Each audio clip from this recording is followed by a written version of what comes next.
बिस्मिल्लाहिर्रहमानिर्रहीम। Dear students, उम्मीद है आप सब लोग खैरियत से होंगे। स्टूडेंट्स, आज की इस वीडियो में हम physics class 12 chapter number 19 electric potential and capacitor के शॉर्ट क्वेश्चन सोल्व करने जा रहे हैं। फर्स्ट शॉर्ट क्वेश्चन है, what is the relationship between electric potential and electric potential energy.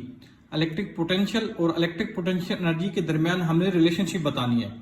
दोनों को वन बाय वन हम डिस्कस कर लेते हैं। Electric potential energy is the energy stored due to the position of a charge in an electric field. एक electric field में charge की position की वजह से जो एनर्जी स्टोर्ड होती है उसको इलेक्ट्रिक पोटेंशियल एनर्जी का नाम दिया जाता है।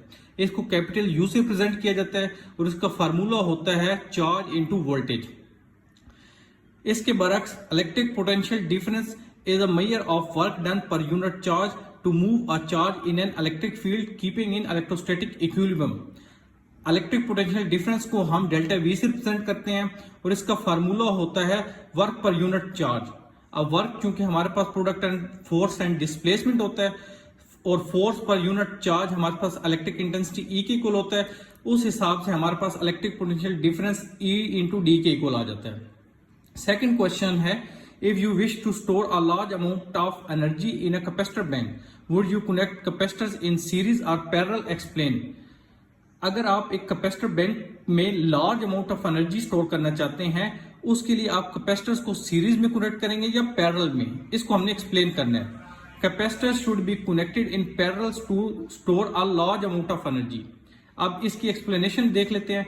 Total capacitance in parallel increases. Parallel combination के लिए इक्विवेलेंट कैपेसिटेंस कैलकुलेट करने का फार्मूला होता है C1 plus C2 plus C3। For example, अगर तीन कैपेसिटर्स आपस में पैरेलल में कनेक्टेड हैं, सिंपल पैरेलल कॉम्बिनेशन में हमारे पास टोटल कैपेसिटेंस कैसे आती है, इंडिविजुअल कैपेसिटेंसेस को ऐड अप करने से। और energy stored in a capacitor equal होता है हमारे पास half CV square. Hence, parallel connection increases capacitance, allowing more energy storage at the same voltage। Third question है, what are the units of A electric potential difference, B electric potential energy, C capacitance. सबसे पहले electric potential difference की unit को हम discuss कर लेते हैं। Electric potential difference delta V हमारे पास इक्वल होती है वर्क पर यूनिट चार्ज। अब वर्क की यूनिट जूल होती है, चार्ज की यूनिट कूलम होती है। उस हिसाब से हमारे पास इलेक्ट्रिक पोटेंशियल डिफरेंस की यूनिट आ जाती है जूल पर कूलम, जो कि 1 वोल्ट के इक्वल होता है। सो इलेक्ट्रिक पोटेंशियल डिफरेंस की यूनिट हमारे पास वोल्ट्स होती है और इसको कैपिटल वी से रिप्रेजेंट किया जाता है। Next, electric potential energy. Electric potential energy को कैपिटल यू से रिप्रेजेंट किया जाता है और ये इक्वल होता है Q इंटू वी के। Q चार्ज है, V वोल्टेज है। सो इलेक्ट्रिक पोटेंशियल एनर्जी की यूनिट हमारे पास जूल होती है। और लास्ट में कैपेसिटेंस, हमें पता है चार्ज इक्वल होता है C इंटू वी के। वहां से हमारे पास कैपेसिटेंस C को आ जाती है charge per unit voltage. Q charge की यूनिट कूलम होती है, वोल्टेज की यूनिट वोल्ट होती है। सो कैपेसिटेंस की यूनिट कूलम पर वोल्ट, जो कि फैरेड के इक्वल होता है। नेक्स्ट क्वेश्चन नंबर 4 है, what is the net amount of charge on a charge capacitor. एक चार्ज कैपेसिटर के ऊपर नेट अमाउंट ऑफ चार्ज क्या होता है। तो एक चार्ज कैपेसिटर के ऊपर नेट चार्ज जो है वो हमेशा 0 होता है। अब इसकी एक्सप्लेनेशन हम डिस्कस कर लेते हैं। A charge capacitor has equal and opposite charges on its two plates। Capacitor की जो दो प्लेट्स होती हैं उनके ऊपर इक्वल बट ऑपोजिट चार्ज होता है। फॉर एग्जांपल, अगर एक प्लेट के ऊपर प्लस Q चार्ज है तो दूसरी प्लेट के ऊपर माइनस Q चार्ज होगा। So net charge is Q net equal two plus Q and minus Q, जो कि एक दूसरे को आपस में कैंसिल कर देता है और हमारे पास नेट चार्ज जो है वो 0 के इक्वल आ जाता है। नेक्स्ट क्वेश्चन नंबर 5 है, write some applications of capacitors in real life. Number 1, capacitors store energy and release it in devices like camera flash। Number 2, smoothing voltage fluctuations in power supplies and electronics। Number 3, signal filtering in electronic circuits and audio systems। Number 4, timing circuits in oscillators। Number 5, motor start and run applications। इसके अलावा और भी बहुत सी applications है capacitors की real life में, लेकिन अगर आप 3 एप्लीकेशंस भी लिख लें इसमें से तो वो मोर देन एनफ है आपके लिए। नेक्स्ट क्वेश्चन नंबर 6 है, would you place the plates of a parallel plate capacitor closer together और further apart to increase their capacitance. इस क्वेश्चन में वो कह रहा है कि अगर आप एक पैरेलल प्लेट कैपेसिटर की कैपेसिटेंस को इंक्रीज करना चाहते हैं तो उन प्लेट्स के दरमियान सेपरेशन आप कम करेंगे या उसको इंक्रीज करेंगे। The plates should place closer together to increase the capacitance. तो प्लेट्स के दरमियान सेपरेशन कम होनी चाहिए, वो प्लेट्स एक दूसरे के क्लोज होंगी तब कैपेसिटेंस जो है वो इंक्रीज हो जाएगी। अब इसकी हम एक्सप्लेनेशन देख लेते हैं। Capacitance of a parallel plate capacitor is, एक पैरेलल प्लेट कैपेसिटर की कैपेसिटेंस हमारे पास इक्वल होती है A epsilon naught by D। A यहाँ पे एरिया ऑफ प्लेट्स है, D प्लेट्स के दरमियान सेपरेशन है। इस फार्मूला से आप देख सकते हैं कि कैपेसिटेंस इनवर्सली प्रोपोर्शनल है प्लेट्स के दरमियान जो सेपरेशन D है उसके। Hence bringing the plates closer together decreasing D।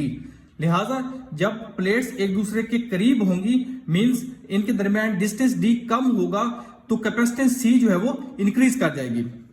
Next question number 7 है, what is meant by electroreception. Electroreception is the ability of some animals to detect electric fields. इसकी explanation देख लेते हैं। Certain species use specialized organs to sense electric fields generated by prey of the environment. This ability is used by sharks, electric fish, and some amphibians to sense prey, navigation, or communication. Question number 8 है, if you were asked to design a capacitor in which small size and large capacitance were required, what would be the two most important factors in your design? आपको कहा जाता है कि आपने एक capacitor design करना है जिसका साइज स्मॉल हो लेकिन इसकी कैपेसिटेंस लार्ज होनी चाहिए। मींस इस कैपेसिटर की चार्ज स्टोर करने की एबिलिटी ज्यादा हो। तो ऐसे कौन से दो इंपॉर्टेंट फैक्टर्स हैं जिनको आप कंसीडर करते हुए अपने कैपेसिटर को डिजाइन करेंगे?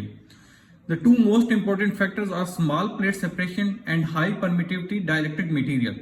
तो उनमें से एक फैक्टर ये है कि आप अपने कैपेसिटर की प्लेट्स के दरमियान सेपरेशन को कम रखेंगे।